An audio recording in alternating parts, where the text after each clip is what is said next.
There we go. Now we should be live.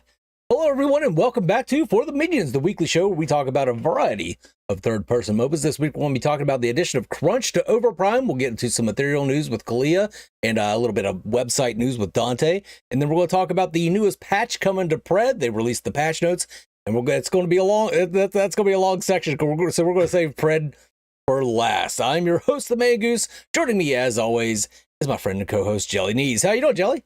I am really good, Mangoose. I got an early birthday present from the girly friend that'll go up in the background here probably next week. Ooh. And it's really cool, and I'm really excited about it. And yeah, just in general, it's been good. So I'm happy to be here, happy to talk about all this stuff, and I'm ready to do stuff and things with it.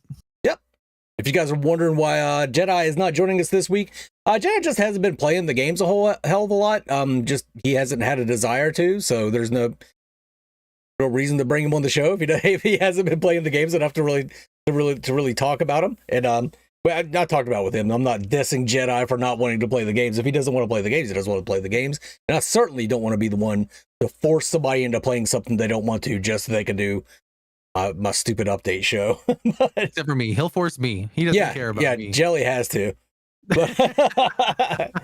And Blood Hunter, real quick, thank you very much for the 21 months of membership. Much appreciated.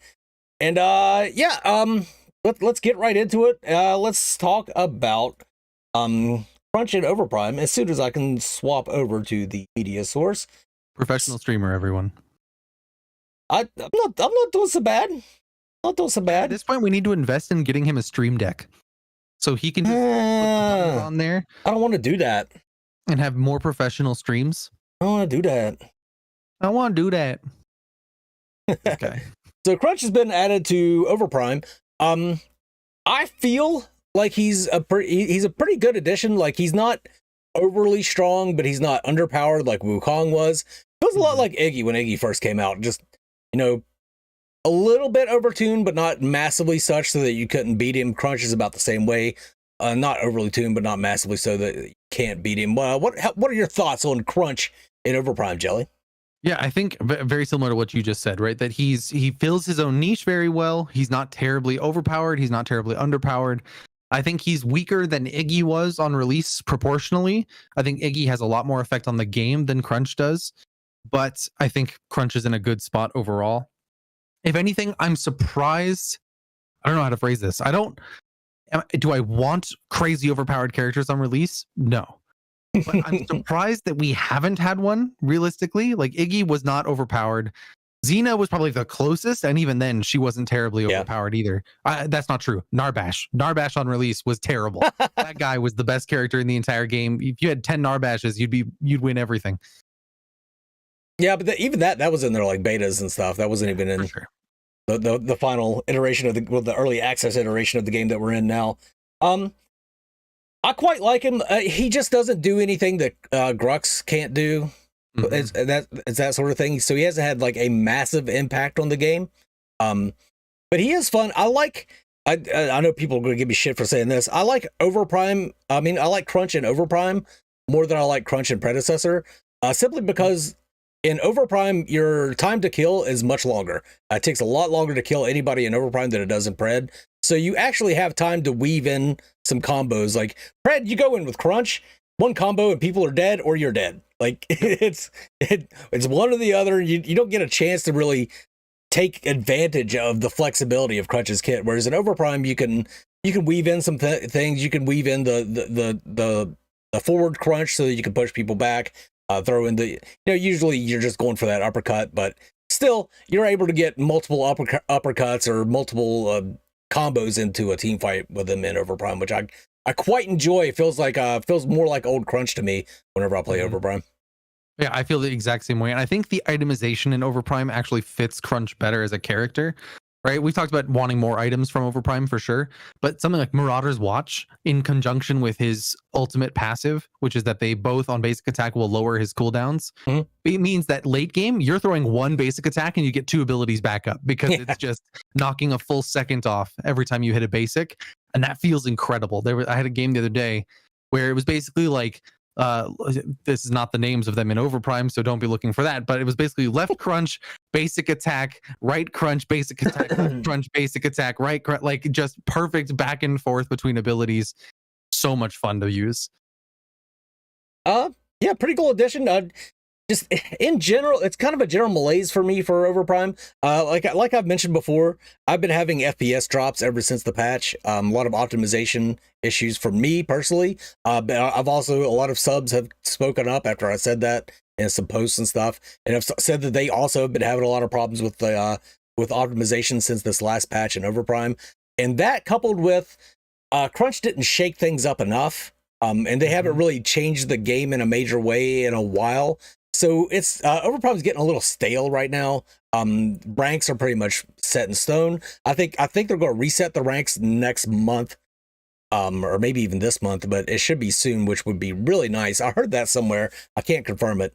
But then you don't have any really new items or anything, so it's just a bit stale. And you can see it like when you queue quick match in Overprime, you're almost 9 games out of 10, you're going to get people doing troll shit like ADC Decker or ADC Iggy or like full magical damage steal. Like it's stuff that's fun, and I encourage people to do that in quick match. But when it's every single game where you have either somebody on your team and somebody on their team doing some fucking nonsense, and you can't just get a normal ass game, it gets a little frustrating after a while. Mm-hmm. And I think the biggest thing is that, especially the post 20 minutes, we've talked about this several times, right? The post 20 minutes Overprime is just a chore, right? Like the first 20 minutes, especially when I'm playing in the jungle, I love the first 20 minutes of the game because I'm sitting there and that's where my decisions mean the most. That's where I can go and impact lanes. I can go pick up mini prime. I can go pick up prime spirit. I can go do stuff on the map.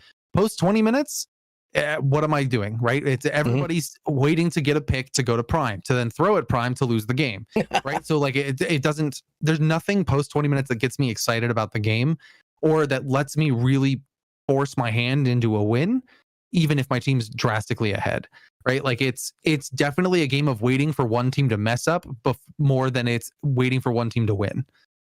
Oh yeah, 100%. You're just waiting for picks, really. You're waiting for somebody to overstep and then pick them off, and then you can force something.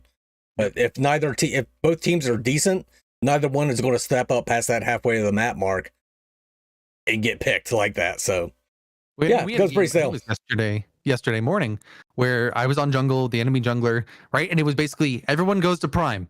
Half the team dies. Everyone kind of sits there and waddles back and forth until that half of the team respawns. Then everybody goes to prime. Half of the other team dies. Everybody sits and waddles around prime until the other half respawns. It's just this weird loop. And that's almost every game of Overprime past 20 minutes is doing that weird dance around prime pit because the rest of the game doesn't matter. Yeah. That's the terrible part. And we talked about as well that it feels like they're patches behind. That it like the new patch drops and you're like, great, you addressed issues that I had 3 patches ago, right? Like, why are you doing this? Kalari being a prime example. This most recent patch, they just nerfed her right click into the ground. Right. Just everything about the ability got nerfed across the board, and she already got nerfed with the addition of wards on every single person. And so it feels like this weird, like, why? I don't think Kalari needed that nerf. Like, where is this coming from? And I wish we got more of that, like, definition or why changes are being made from the developers than we are. Right now, they said basically the Kalari change. They were like, Kalari was really strong in the numbers, so we nerfed her. Yeah. I was like, okay, but the numbers don't tell the whole story. Like, yes, her numbers may have been saying that she's doing crazy damage, but where and why? Yeah. Right? Not just like, grip, she's doing crazy damage. Her only damage ability is her right click, so it must be her right click. Nerf that into the ground, we're done. It feels weird. And she was already somewhat nerfed by them giving everybody wards. Yeah. In the last patch that they did, so it's kind of like, poor Kalari. Like, poor Kalari. Yeah. It was weird. And like the first game I had on this new patch, I was playing Crunch in the off lane, and my jungler picked Kalari, and I went in there and I was like, dear God, help us all. Like I saw the patch notes. I haven't seen her yet, but I have a feeling that it's not going to make a difference. She's going to be terrible. Yeah. And the guy was good on Kalari, but did not do well on Kalari. Like everything he was doing would be things that I would do as Kalari, but it just was not. You could always tell like the right click, right? It was always that much damage short. He was only Right. counting on that much damage more, and then the person got to get away because of it. And so, yes, there's some learning to be done with that change, but at the same time, it just felt weird. Yeah, I don't know. I'm still having fun with Overprime. I still have a lot of fun with the game. It's just I'm having less fun overall than I was before, but I still do have a lot of fun with the game. I still enjoy it. And yeah, again, just people that say it's just a hero brawler TDM are full of shit. Just haven't played it enough, because it's actually slower than Pred, and it's a little too slow to my liking for what I want Overprime to be. But what I want Overprime to be and what the developers want Overprime to be might be two different things. But I kind of wanted it to be a faster, more brawly version of Paragon. But you don't get that. If people talk about the respawn timers and stuff, it's because the fights last for fucking ever. Like you have like 3-4 minute fights at Overprime, and then of course people are going to res and come back into the fight. But I don't know. It feels like things aren't defined enough, where like this is the action, or this is how I get the kill on this person, or anything like that. That it's all just kind of like we get the 85% of the way there, and then it falls flat the last 15%. Yeah. But yeah, let's hope they get I think when they reset ranked, it'll be a lot more fun, because ranked matches are a lot more fun than just quick battle, because that does have a lot of tactical knowledge and everything. It's just a better class of game, and it's a lot more fun. But yeah, Overprime still pretty damn fun, but just getting a little stale, and I don't think Crunch mixed that up quite a bit. But I do like Crunch and Overprime. That's my summary of events right there. You guys completely agree. Anything else you want to say about Overprime before we move on? Yeah, just fix your minions and make the late game matter more than just around Prime. But that's all. Well, let's move on to Ethereal. So you sent me a link today to the website. I guess it's currently in development. We got Dante going on here, and as you look through here, you'll find Dante, and then they have his abilities, and then short videos showing the abilities. I think I've seen a lot of different games do this, and I think it's really nice to actually show people what these abilities do instead of just explaining them, because there's only so much you can infer from reading about an ability. Actually watching it in action is a lot different. So yeah, pretty good looking website. What can you tell us about it, Jelly? I mean, so this website is, the vast majority of pages on the website are being updated.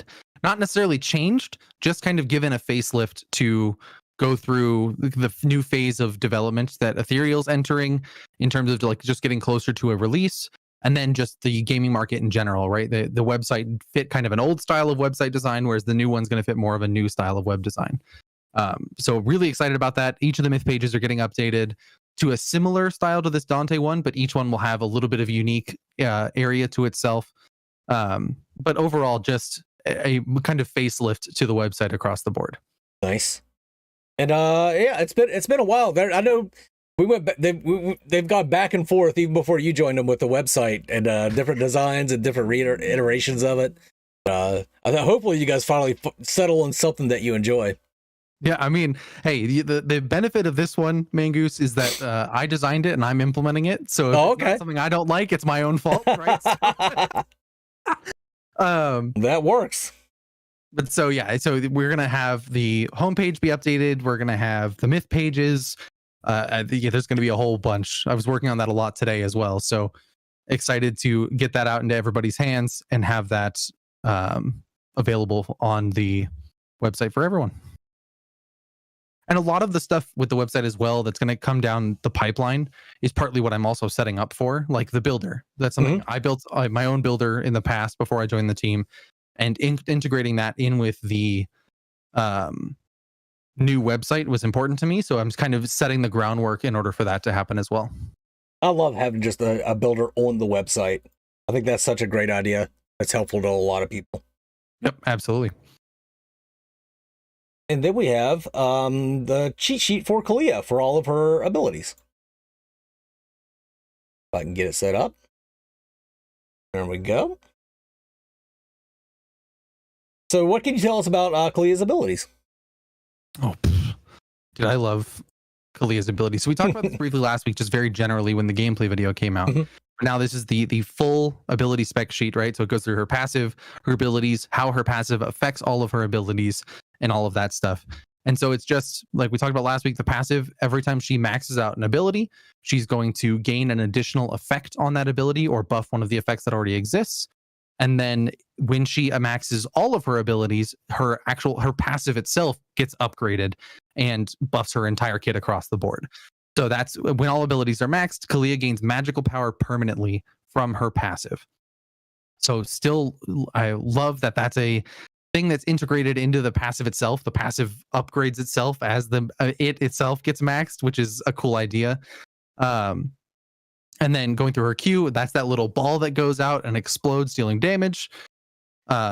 Which then, when it's maxed, hitting a myth with that ability gives her mana back, so she's able to poke a little bit more effectively. Her right click is her little dash that goes around that we talked about last week, how every time she casts that, the mana cost gets doubled up to a maximum amount of times. And then when that's maxed, you're granted movement speed boosts for a limited time after the dash. So just really allowing you to weave in and out and get things in there and then potentially dash back out depending on how many you've used up till that point. And how much mana you have left, yeah. Yeah, exactly. Sounds like a fun hero. Oh, dude, she's ridiculously fun. It's actually kind of wild. Like I've never been a fan of Noxus, right? So mid lane or void lane has not been my thing. Oh, I love Noxus. Right? I'm like, to each their own. I can't stand Noxus personally, but then Kalia came out and I was in there. I was like, dude, I like Kalia. Like, I'm just gonna go around and dash around the map and like practice little like lineups of how to dash and throw abilities in different areas. And she's just so fun. Sounds like Genji. A little bit, yeah. I guess a ninja theme, but yeah, I can see that type of hero appealing to you, or myth, I should say. Yeah, gosh, Mangoose. And Bearded Wolverine's in chat right now. Bearded Wolverine did an hour-long interview with a tester, one of the devs for Ethereal, if you guys want to check that out. And I'll have Bearded on next week, and I'll certainly hit him up and talk to him about that interview that he did. But I think that's all I got for Ethereal, unless you got anything else, Jelly? No, I think that's about it. I'm excited for everyone to see all the changes coming and the exciting things that are in the works in the pipeline as well. So now we'll move on to the patch notes for a predecessor.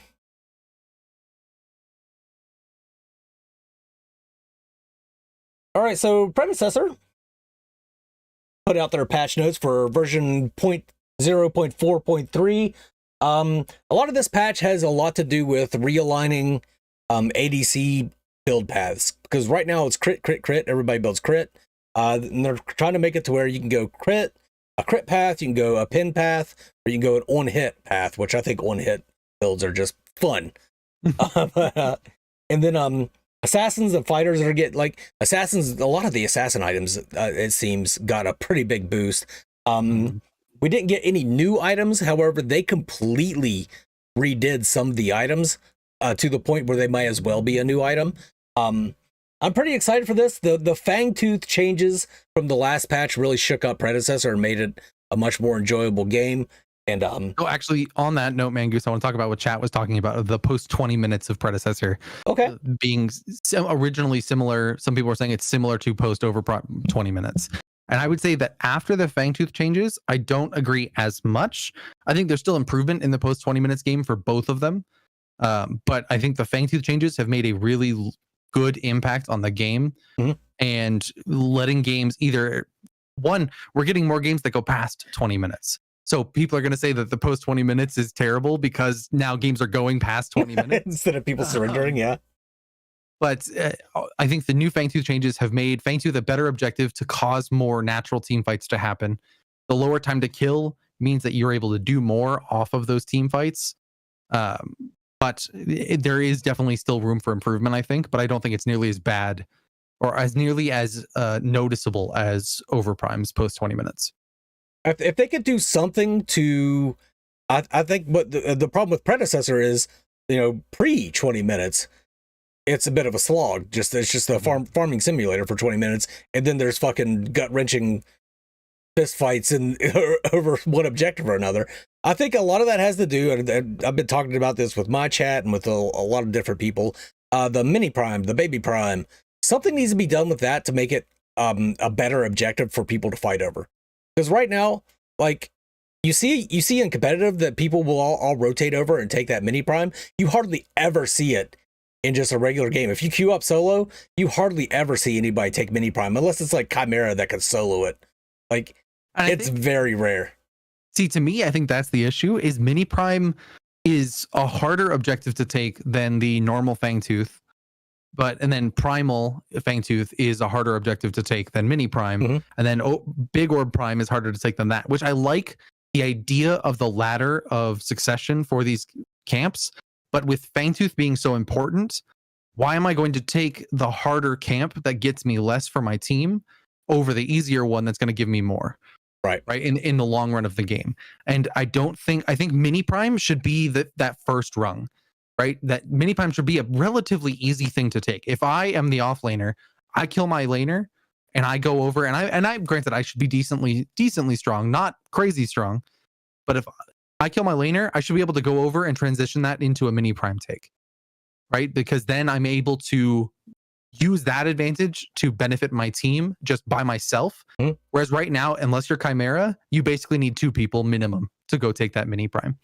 And that is where I think it falls apart, is you're taking away 2 people from being influential on the map elsewhere to take an objective that only benefits 1 person. And if that, because I see a lot of people take mini prime and then not use it for what it's intended for, right? Like they just back to base right afterwards. And then they go and chill in lane and farm like normal for a little bit. Yeah. So, you need to push up with that. Yeah. Take that tower with that. Yeah.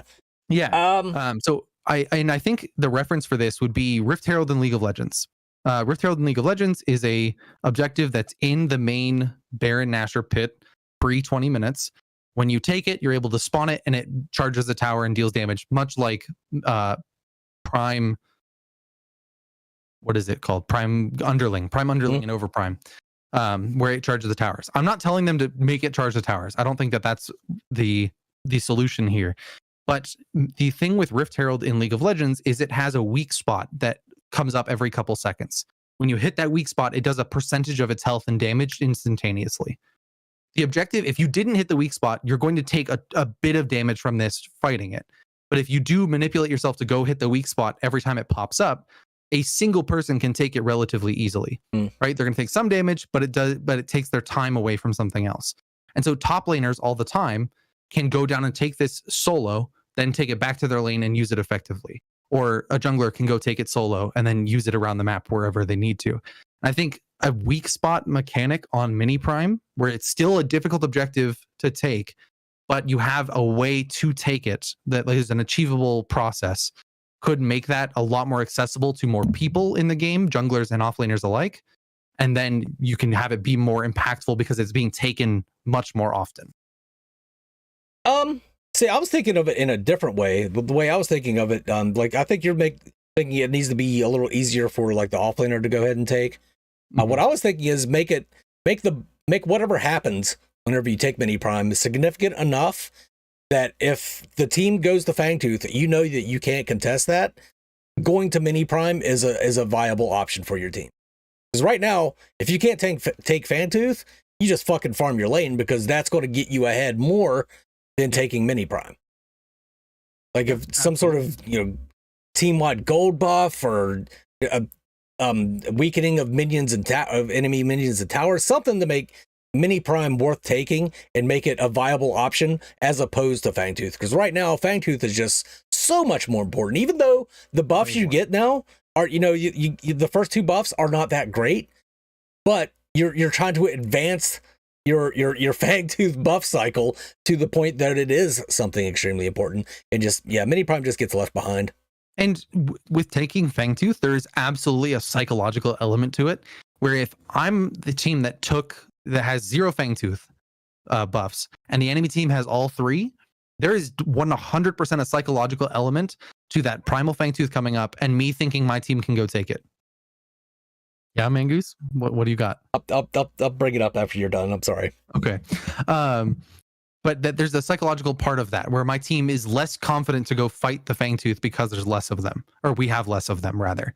Even if it is a decently even match, right? That's still a part of it that you have to weigh. Whereas if that team that now has that psychological part can go, but let's go to mini prime instead, I agree that if they can make that a valuable sub option, not as much as Fangtooth necessarily, but still a valuable option to go take instead, that'd be worthwhile. And maybe the answer is, instead of giving whoever kills it the buff, you give whoever's present the buff. Yeah. Right? Because then multiple people benefit. It's not team wide. I'm not saying just across the map globally, give it to everybody, because I think that's not a viable, that defeats the purpose of mini prime, for one thing. Right. But if you gave it to the jungler and the offlaner, that means both of them can now go do something elsewhere on the map with that buff and be effective with it. And it raises the priority on taking that objective. Right now, I see teams, even Chimeras, don't even bother with it 90% of the time, because it's just, it's a long investment to take. You're going to lose a lot of health. You basically, unless you're Chimera, have to back afterwards. Right. And then you're wasting a huge chunk of buff time on needing to go back to base, get health, and then go back out. If you made it like to whoever's present, if the entire team rotated to take mini prime so that everybody got the buff, that would leave Raptor wide open for the enemy team to take. So that still produces some counterplay potential, some macro counterplay. Yeah, I completely agree. I think that it would be a decent first step without changing anything else about the buff. Just it gives to whoever's present, right? Means that multiple people can get it on your team and then go from there. I think that could be a huge benefit for it. The thing I was giggling about is Microverse was talking about, what about a weak spot on the mini that can appear in like 4 different places and requires you to hit it within 0.5 seconds with a damaging ability. I was thinking of like Simon, like they blink in an order and you have to hit them, which then made me think of, I don't know if you remember when Meta Buff and Core were talking about harvesters, placing them was going to be like a little mini game that was like Simon. What a fucking idea that was. I applaud them for thinking outside of the box, but nobody wanted that shit. Real easy. I actually think Fault's mini prime was really solid as well. Mm-hmm. Give everybody a damage burst when they hit a tower for the first time after they take mini prime within 180 seconds. Brilliant. Mm-hmm. Right? Yeah, it was really good. It's your whole team, right? It is a tower pushing objective, which is what mini prime is in Pred right now. It's what basically mini prime is in every game across the board. Right, it's a tower pushing objective, but it's not something that's going to take a tower outright like it is in Overprime, but it's just a little something to give your team that edge moving forward. Well, let's move on to some of these changes. We're going to briefly go through these. We've got like items and stuff. I don't want to make the show too long talking about all of the patch notes. In fact, I don't even know if I want to go over all the items tonight, because I'm going to make a separate video specifically about the items. So I don't think we really need to dip into that too much tonight, but I mean, we'll just briefly hit it. So Drongo, his Wastelander passive no longer increases ability damage based on critical strike chance. And that's kind of the theme of this patch, is they're taking away the need for people to have to build crit. Mm-hmm. And Drongo was kind of shoehorned into having to build crit because his passive worked with his crit chance. So I think this is probably a good change. But because they're removing that from his passive, they're upping some of his other abilities. So Gag Grenade, it now applies the dot to all targets within every 0.5 seconds. So you're getting extra damage with your Gag Grenade. The base damage is on Old Rusty. His Boomerang has been increased across the board. I think the biggest thing with Gag Grenade, Mangoose, is it actually does damage now. Gag Grenade doesn't do damage in current Pred, I don't believe. It does. So mental health damage. Yeah, well, I mean, I agree. The silence is plenty of damage to my psyche as anything. But so they've not only did they to make that change, they've added damage base to the ability, which I think is fantastic. Because every time I've played Drongo, it feels weird to like throw it out and have it not do damage sometimes. Mm-hmm. Like, it's weird. But now it does. Like his R&B has just been, the scaling is increased, base damage is increased, cooldown has changed. It used to be always 8. Now it starts at 9 and then goes all the way down to 7. Rad rounds, initial shot damage increased just across the board, flat damage. And shrapnel cannon, base damage increased across the board, and the scaling has increased. So Drongo's just going to hit a hell of a lot harder, and he doesn't have to build crit, and he's going to get... I think Drongo's already good. I think these changes... Drongo monster. Yeah. Because you're going to be seeing... Playing against Drongo, this is going to make it so much worse. especially with a lot of the on hits, people that can actually hit their fucking shots, which that's going to be another change. It's going to be a little bit easier to hit shots now. Did I skip that? If I skipped that, I'm sorry. We need to head back to that. But yeah, no, I love the buff to shrapnel cannon, both the base damage and scaling increase, because the couple times I've played Drongo, shrapnel cannon doesn't feel like it does the damage I think it does. Right, that I'll go up to somebody because it pushes you back, right? So I'll go up to use it as an execute on someone, and they'll walk away with just that much health left, and I'm like, damn it! Like it feels like it's so much more powerful than it is, and so I love that change because I'm now going to be able to walk up to people and do exactly what I want and pop them off, and just it's going to be great. I love it, big fan. Even though I hate it, I hate the fact that he's getting buffed. Yeah. Oh, he's so annoying to play against. So annoying. Okay, while we're on the topic of Drongo, don't make silence stop already active abilities. That's insane. Drives me insane. Okay, so going back, let's take a step back here. They want CC pre-cleansing, like cleansing just before Bellica hits you with a knock-up. They want that to be a little more skill-based, so they're decreasing that from 0.5 seconds to 0.25 seconds for CC immunity on items or abilities like Chimera's E. The ranged basic attack projectile speed increased from 1,800 to 23,500, or 18,000 to 23,500. Speed increase. Yeah, I mean, we can't really put that into, like, I can't feet per second or anything. It's just, but it's a big increase. It's a big increase in your projectile speed. And ranged basic attack projectile radius decreased from 35 to 32. So the projectiles are smaller, but they're going to move faster, so it'll be a little easier to hit. Easier to hit targets if you're hitting them center mass. If you're going to get some barely near misses though, where you weren't before. Yeah, you don't need as much lead time in your shots right now. You can be just barely in front of them, and you'll be able to hit them more often, which is incredible. And I think the biggest thing, because Pred is not hit scan right on their range basic attacks. I don't believe they are. No, they're not. So this is a good way of like bridging that gap between full on projectiles and hit scan by making the projectiles 25% faster. Right, that they're just across the board saying everything's flying faster, like, and that will make it feel a lot closer to hit scan without becoming hit scan. And I think that's a good way to do that if that's what they're looking for. And it just makes sense to me, right? Like, if you had a real gun, yeah, if somebody's 300 yards away running full tilt, then yeah, if you put the fucking your sights directly on them and pull the trigger, you're going to miss. It's going to go way behind them. Yep. But if they're fucking 25 feet in front of you, they shouldn't be able to move out of the shot after you took it, you know? Yeah. Yeah, they see you. They see the animation of the gun pop up, and they're just like, "Oh, let me just step to the side." Yeah, and that's the way it is now. Like, 100%. But that Gideon video that I did where I was fighting Bellica, she could like look at me, start the animation, and then move, and it's like, oh my god, this is so fucking annoying. Yeah, no, I'm a big fan of that change, 100%. Yeah.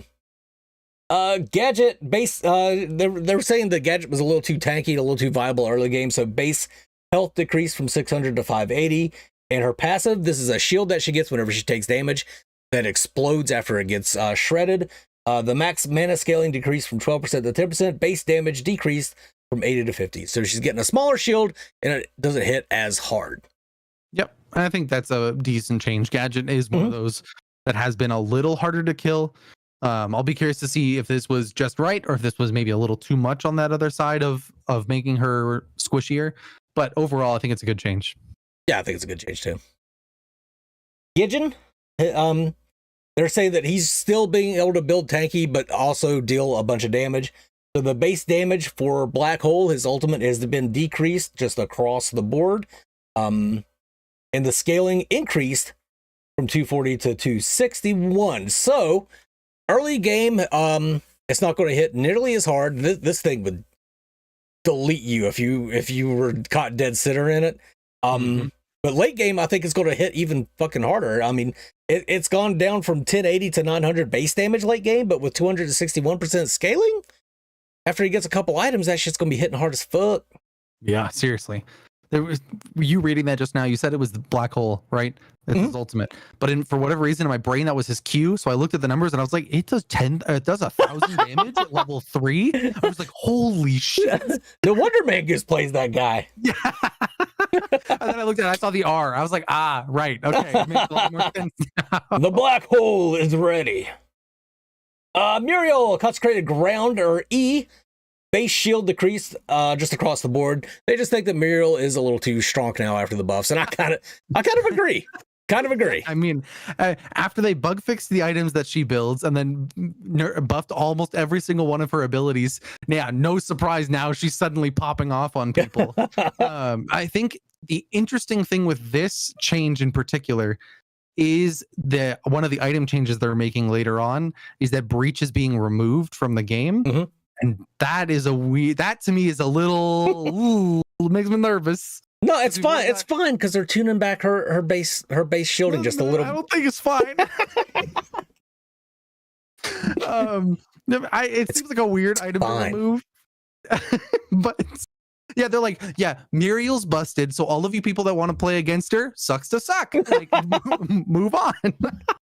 You guys been bitching about Muriel forever, so it's Muriel time, baby. Yeah, we buffed her and we removed her only counter. Cool, thanks, bye. Have fun with that. See if you ever complain about her being boring again. Motherfuckers. Community complain. Oh, shit. Revenant Hellfire Rounds R&B reload can now be initiated if R&B is used immediately after the 4th shot instead of there being a short lockout. So I guess you could always do this on the 1st through the 3rd shots, but not the 4th shot. I don't play Revenant. I don't know what's up. There's an amount, just reading it, I wouldn't say I've experienced it that I was aware of, at least. Reading it, there's an amount that the short lockout makes some amount of sense. The last bullet is the super powerful one, right? So give him just that much longer before he can actually initiate the reload himself. But at the same time, I don't care that much. Just let him reload like normal. Don't make it this weird, like 1, 2, 3 quarter second reload. Like, it's fine, whatever. Shinbi. General mana regeneration and growth decreased from 0.25 to 0.18. Just a slight nerf to Shinbi. She needs it. Like she said, she wasn't massively overpowered or anything, but she was just a touch overtuned. Circle Rhythm, or E, bug fix. Fix an issue where Circle Rhythm was applying damage over 6 ticks instead of 4, causing her ultimate to stack faster. And then fixed an issue where Circle Rhythm was going on cooldown at the start of the cast instead of the end. So both of these bug fixes are going to significantly tune her down. Yeah. I'm kind of wondering because with you get the shield whenever your first tick of your Circle Rhythm hits, and then the last tick also, or maybe it's either the 4th or the 5th tick gives you another shield.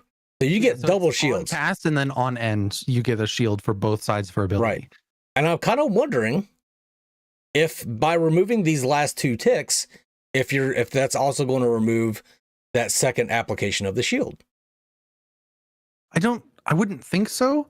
I'd imagine what was happening was the duration's the same. So that you won't feel a difference in terms of the ability duration. It'll still end the same way. It just won't deal. Splitting it over 6 instead of over 4. Yeah. Like the tooltip said. So I imagine it'll be exactly the same in terms of like feeling. You just won't get those ultimate stacks because the damage, theoretically, they didn't mention the damage here, will be the same across 4 ticks as it was 6. So it's actually going to hit harder per tick because you're getting fewer ticks, assuming the damage is exactly the same. And then the cooldown at the end is going to be huge because that's, I mean, I don't know how long the ability is, 2 or 3 seconds probably, that it spins around you. Now waiting 3 extra seconds to start the cooldown is going to make a huge difference for her. Yeah. Oh no. Hopefully it'll bring her a little bit more in line with the rest of the heroes. Sparrow, piercing shot base damage increased just across the board. Piercing shot scaling increased from 100 to 130%. Piercing shot passive multiplier decreased from 10% per stack to 5% per stack. I don't know what the fuck that is because I don't play Sparrow. Inner fire, her R, inner fire movement speed buff decreased just from 5, but whatever. It's just always 3% now. So this was something I knew about Sparrow, was that when you activate Inner Fire, she gets a movement speed boost. And maxed out, she was just running and gunning, just yeah. Just fully automatic shotgun and sprinting at the same time, yeah. I think I was in a game with you, but maybe it wasn't. I was playing Grux the other day, and Sparrow walked up. She was pretty decently fed, and sure enough, she pressed her ultimate across the lane for me in mid lane. Right, she was on the other river, other side of the river, and I was on one side. And I was like, "Oh, she used her ultimate, no big deal." Yeah, and she just zoomed right in front of my face, scared the crap out of me. Yeah. Okay, the crests. We get some changes to the crests. Yeah. Brutal Axe, or Brutalix, as I like to call it. Brutal Axe. Physical power increased from 20 to 25. Lifesteal decreased from 8 to 5. Purifying Rage active attack speed decreased from 30 to 20. Big so fan. Just, yeah. I mean, in that tier, right, you have Brutal Axe, Phoenix, and Ice Claw. Yeah, Talons? I can't think of what it's called. Frozone? Talons. It's 2 down from there. Yeah, there you go. Ice Core and Talons, and Brutal Axe, for the most part, feels like the best option of the 3 of them, right? So it getting nerfed will balance out those 3, and then even they said in their description is that even marksman ADCs have been taking Brutal Axe for the benefits, and so they're nerfing that back a little bit. So I think that's a good change all around. It's just a cleanse. It's just a straight up cleanse. Eviscerator. They've given Eviscerator a pinch of lifesteal as compensation for the removed critical strike chance to better match the sustain of other options. Added 5% lifesteal, critical strike chance removed. Rending strikes initial scaling increased from 15 to 18%. Rending strikes additional scaling per shot decreased from 5% to 3%. So just kind of rearranging the damage. Well, taking away a little bit of damage, but giving us some lifesteal. Mm-hmm. Which I think is fine. Mm-hmm. Ice Scorn Talons. This is the one that spreads the big icy zone on the ground that Windu always yells, "Everybody fight in my ice." Glacial Coliseum active now grants 15% increased physical power instead of 15% increased damage. So it used to be a thing that everybody gets into the ice and deals extra damage, but now it's just physical power. So if your damage is magical, you're not going to be dealing that increased damage. Well, and I've definitely seen, I think I had a game yesterday that I saw a mage build Ice Scorn Talon specifically for really? At 50% damage. Right. And it was like a Bellica. And when I saw it go out, I was like, the hell? Like, what are you doing? Makes more sense. That's cool. I like when people are inventive like that.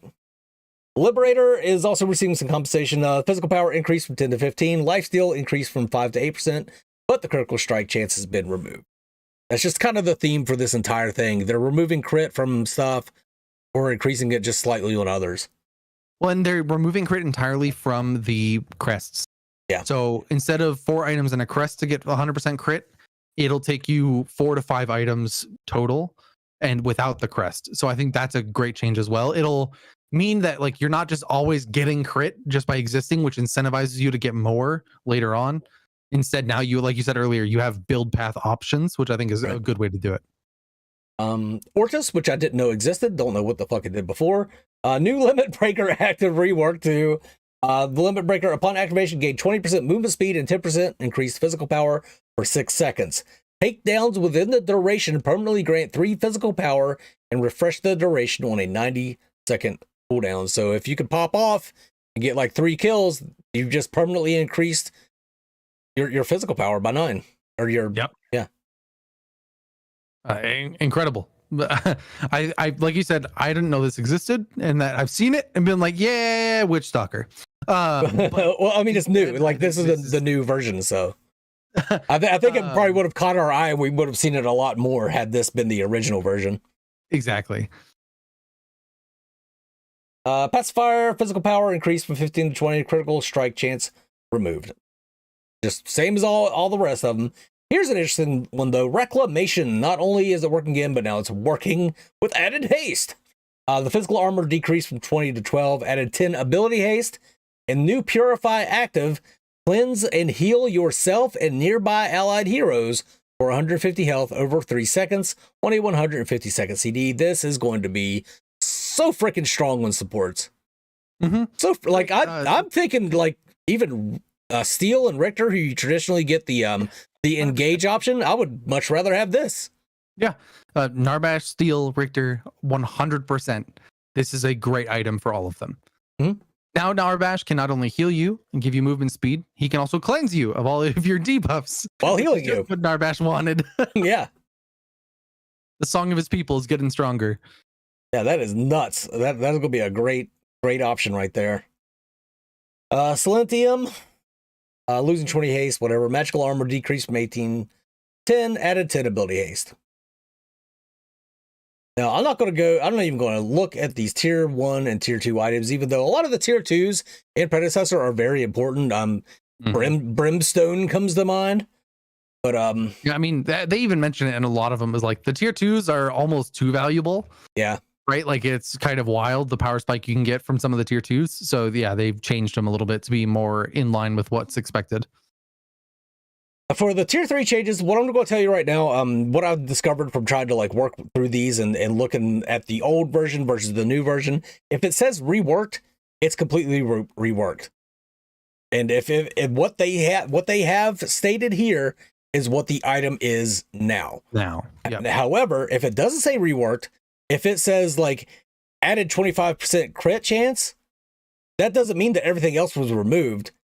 It just means that now it has 25% crit chance. Like they tell you what the changes are if it was just a simple change. If it's a rework, what they show now isn't in addition to the old, it's what it is now.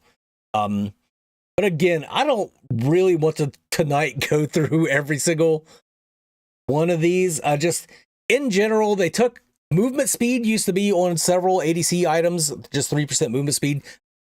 It's gone. They took crit chance off of a lot of the items. However, they added the items. They added like a bit more crit chance to some of the items. If they had already had crit chance, it went from like 20% to now it's 25%. And then just some items just completely got crit chance added. A lot of the passives were either completely removed or completely reworked. This is going to shake up the meta. This is what we need. 100%. And a breach, as Jelly already said, that was a shield buster item. No longer going to bust shields. It's just a physical pin item now. Just I find it funny that they nerfed Dreambinder. I thought I was the only person on Earth that used Dreambinder, but apparently not. I think the big one. So someone in chat mentioned it earlier is Legacy. That item sounds wild now. Move to Legacy. Tenacious Bravery, dropping below 30% max health, cleanses you and grants CC immunity for 5 seconds. Dude. On a 90-second cooldown. I'm so glad that Chimera just got a huge buff in one item. Oh, I used my E too early? Don't worry. If I get below 30%, it'll come back off cooldown effectively. Like, what the hell? What if they're calling it Legacy because it's bringing back the tank meta? Oh shit, man. And it's getting an added 30 tenacity, and this isn't a rework, so that's just on top of what it already had. Yeah, which is insane. Which is more tenacity.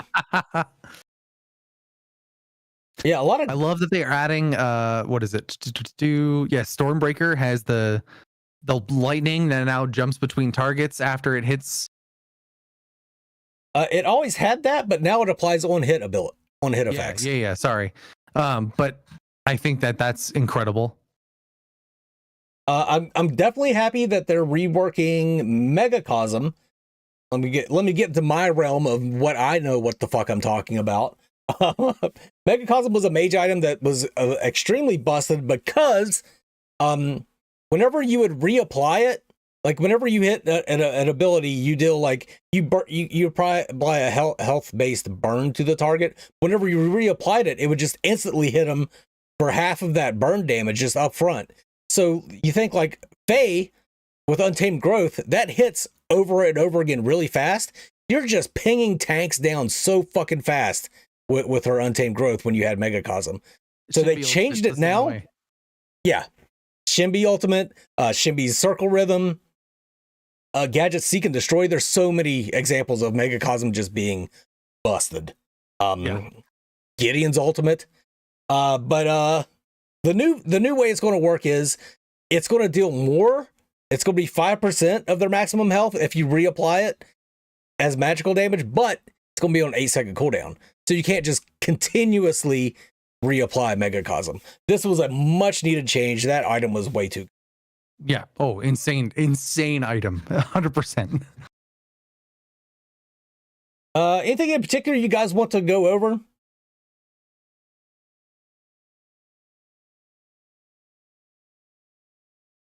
Oathkeeper. Those are the big ones that we've already talked about. Oathkeeper, the only change to Oathkeeper was they just changed the build path. I'm like, okay. Like, get that weak shit out of here. All right, yeah, I think that's going to about wrap it up. Like I said, I'm going to do an entire video just on the items myself. So if you want to see what the changes are, the before and after, then you can go check that out. But let's move on now. Change it up to the questions for FTM for this week. And let me change out the background let's go back to, oh, I don't even have it up anymore. Let me find something. I'll find something fun. Backgrounds brought to you by weird shit I did at one point in time and then decided to put it in the background for for FTM. It's going to be Paragon Blues. That's what we'll do. And all right, so questions for FTM for this week. This is submitted by you guys into the FTM Discord. As I can bring it up. So, Amon Kira says, how do you feel about custom sound effects being part of the monetization? For example, in World of Tanks, you can modify sounds, and Dota already sells generic chat wheel taunts. Now, what he's talking about, he clarified later on, is not being like a trolly thing to where you're making the sounds different for everybody. Like, everybody can hear them, but it just sounds that would be different for you. I think this is a great idea. Like, we see other games do it with like announcer packs and stuff like that.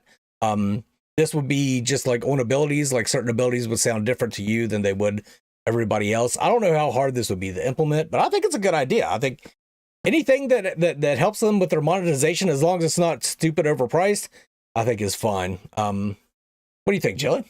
Yeah, I completely agree. If it's not intended to be used for like trolley purposes and it's just a fun thing for you to listen to, right? Like, I mean, Dota 2 has, like you said, the announcer packs, right? Like Rick and Morty, they have the Gladys from Portal announcer pack. They have Cave Johnson announcer pack, right? Like they've done a lot of cool stuff with those announcer packs.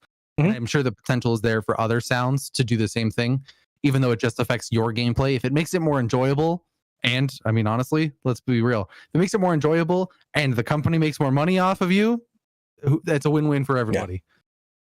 Just don't make it stupid overpriced. Yep. For the love of God, don't sell us the old epic announcer pack for $10 or some shit. Here's a Storm had some announcer packs that were really fun. I really loved those. One of the ones I bought was it was a luchador announcer. Like it spoke Spanish, so I didn't understand what the fuck they were saying, but God, I loved it. I mean, so Ethereal is going to have announcer packs, and there might be some really fun ones in the game very soon that people may or may not know about already that are part of FTM. That would be cool. So yeah, announcer packs. That's a thing that exists. I promise. And then the last, Meta Trollface, do you think players being told to play the game right is in direct conflict with what their instinct will be for right? The whole reason for a player to approach a parazombie will be because they want to get in the action in third person. So when the game demands more objectives and minion management than going straight for the action, do you think that it discouraged new players from continuing to play? I mean, I think that that's all very personally dependent, I think. And I think telling people to play the game right is assuming that they play the game the exact same way that you do and want the same thing out of the game as you do.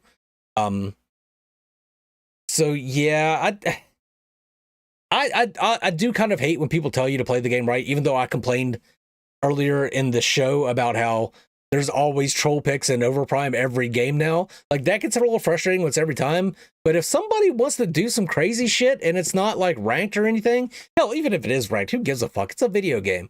But like, yeah, I really hate when people get all pissed off because you're not using the correct build in their eyes, or you're not playing the game for the same reasons as them. Some people, like I've brought this up many times, some people queue up to play, some people queue up to win. Like, I queue up to play. I don't care if I win or lose.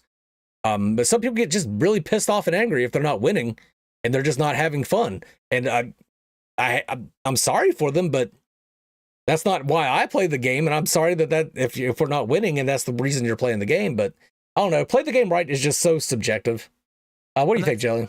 My exact thoughts is that if the play the game right is play the game right for who, right? Who's to say what the determined right way is? Yes, there an optimal way to win the game, especially in the cases of like MOBAs and stuff. Absolutely. But playing the game right is up to each person to determine what they're playing for and if they're playing it right for that thing, right? If they're playing to win, then yes, playing optimally is the most right way to play. Right. If they're playing to have a good time, then that gets a little blurrier and a little more gray. And I think that's okay. I think it really comes down to, like you said, it's way more subjective to each individual to decide what their version of play the game right is, right, and go from there. Big R says slam something. If you'll excuse me, I'll go get something to slam for Big R. What's up, Big R? And then you want to address the next question? Yep, you're good. The next one is Predecessor going to have another bundle sale ever? And I don't know that they will, right? I'm certainly going to be hypothesizing from here. They have not said one way or the other, and I don't have any inside knowledge. I would guess that they're not going to have another bundled sale, purely because they said that the early access is only going to last from 6 to 12 months. That's their goal, at least. And so another bundled sale in that 6 to 12 months just seems like the closer you get to that end point, the more disingenuous another bundle sale kind of feels, because it's supposed to go free to play when they go to the launch. So I wouldn't expect another bundle for like making everything cheaper than before, but who's to say? Yeah, I'm sure you already answered that. I thought it was funny. This was just like a straight up, not even a rhetorical question. Just like, hey, are they going to do this? Like, this is just a straight up question. I liked it. But yeah, I don't think they're going to do another bundle because, like I said, free to play coming up anyway. Yeah, like I said, the closer they get to that, the more disingenuous that feels. Like if they did a bundle sale a month before free to play comes out, oh god, and directly after the sale ends, be like, oh, free to play. I would feel so bad. Weird. Fault kind of did something similar to that, and it did feel weird. Oh yeah, they did, didn't they?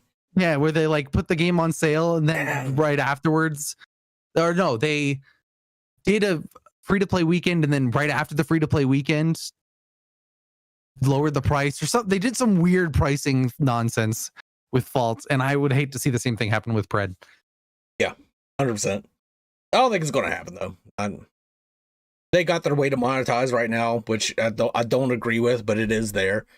I'm glad you brought that up, Mangoose. So God, no, let's not get into it. No. I think it's important to say, right? You and I were on the Predcast talking to them specifically about the monetization. We've talked about it on here several times. Mm-hmm. One of the arguments that was brought up was someone new to the game that never played Paragon being excited about these skins. And be excited about the skins. I like the skins that are in the shop, to be clear. The pricing of the skins is my problem. And so the example given was a person that never played Paragon being excited about the skins. They had that person on Predcast this last week. If you haven't watched it, guys, go watch that. I'll shout them out. And he said he likes the skins. He thinks a lot of them are really cool, but they are a bit pricey. And so now we've got basically everyone on all sides saying that the skins are pricey. So hopefully we get something out of response from that. And I saw a comment come up earlier that they made the cheapest skins cost more than the minimum pack that you could buy.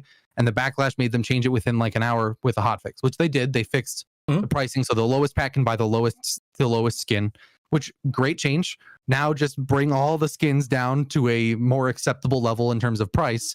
Because if everybody across the board, or the examples we have across the board, are all saying that they're a bit pricey, they're probably a bit pricey, especially for being assets that they were given. And nobody's saying that they should not make money Like Nope.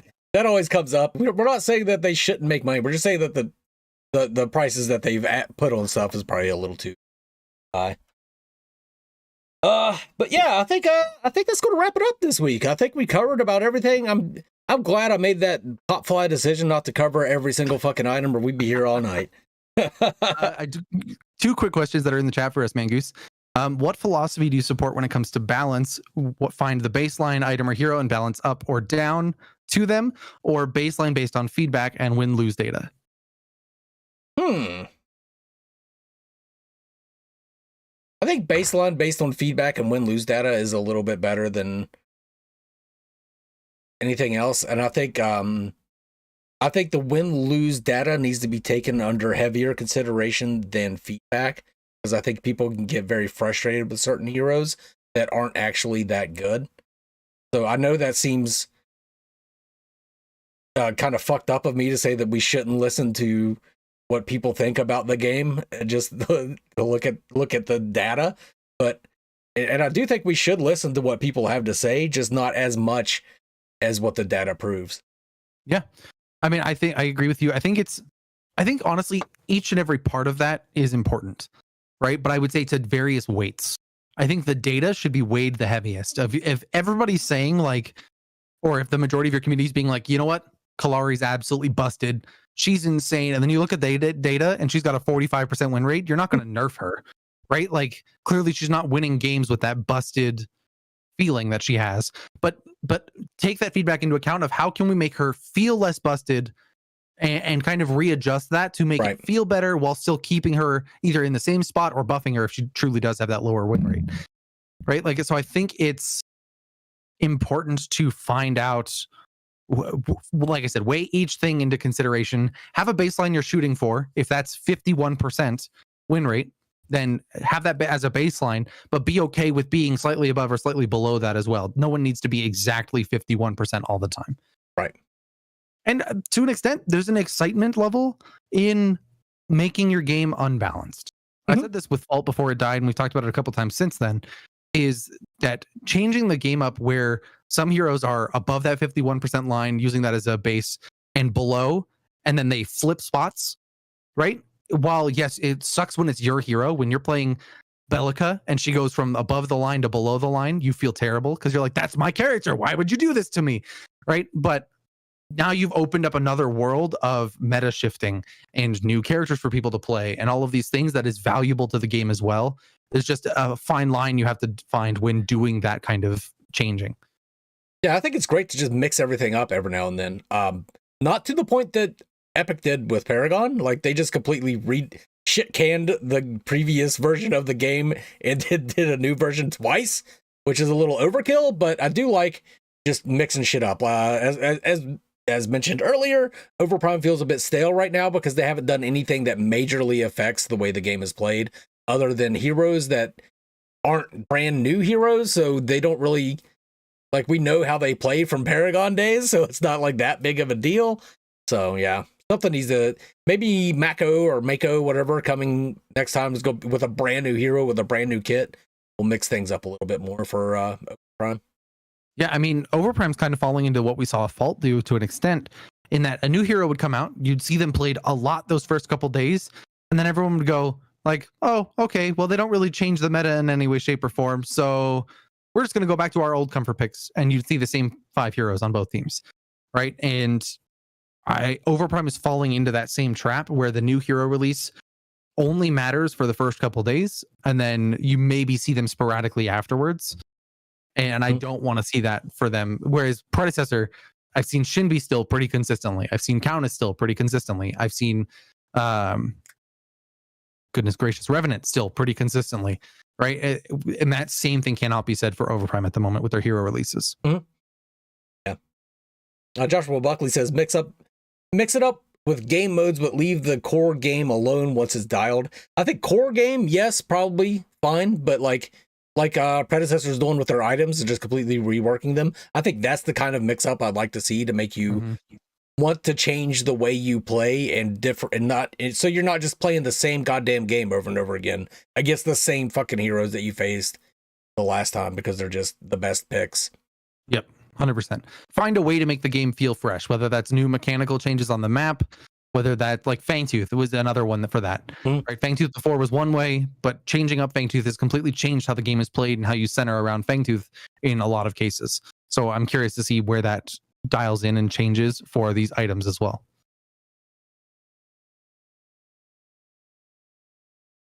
What is Windu saying? Oh, that's an old thing I did. That was actual Paragon map back in the day. What was the second one you said? I know I saw a couple questions in chat, but again, just the FTM Discord. If you guys want to pose the questions there, we could plan on covering them. Did you see anything else you wanted to address, Jelly? There's the one. Can you compare the towers in the 3 games in terms of how much security they give to people under them? Ooh, that's a good question. I think I don't know. Overprime's towers are a hell of a lot harder to kill, but it seems like you can dive them for a hell of a lot longer. Even their tier 2s late game, you can just live under that fucking tower. But when the base is wider on them too, so their actual range is bigger. Yeah. But Predecessor's towers, they hit pretty hard, significantly hard early. You can tank them with certain heroes, but they're pretty easy to shred. So if you think you're going to hang out in that tower and protect it by clearing that minion wave, probably not going to happen because the towers go down a hell of a lot quicker in Pred because you have more towers. Yep. Yeah, I mean, dozens of times now that I've been under tower, it's got like maybe a quarter health, and they've got 4 minions coming in, and I'm like, I can kill 4 minions before they can kill the tower, right? Like I'm pretty sure about that. Basically, right as I hit the last minion to kill it, the tower goes down, and I'm like, well, now I'm dead. This is great. Like I'm so happy about this. But yeah, I would agree with you. I think it's easier to dive in Overprime despite the harder to kill towers and larger range of the towers. But so it's probably safer. Oh, I don't know. That's a hard question. Yeah, it's a tough one. It's very situational, isn't it? Yeah.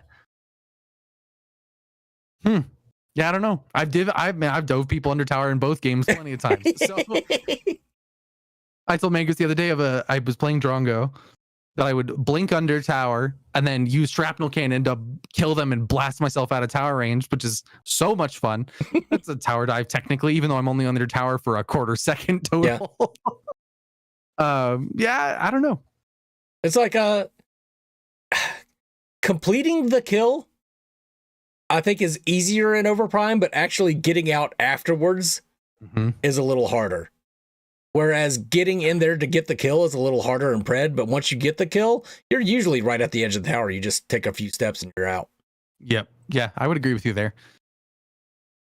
Good question. Good question. I like that. That's something I need to think about a little more. Think about it a little harder. I like that. Jalay Lenio. Pred's towers equal. You would have more protection from a 5th grade hall. Bad. You get out of here. All right. Well, I think that's going to wrap it up for this week. Jelly, any final comments? And you want to plug anything people want people to look out for coming up? I'm excited to see both of the new original characters coming to Overprime and Predecessor this month. Oh yeah. Overprime and Huntress, whatever her actual name will be in Predecessor, because it's codename Huntress on the roadmap.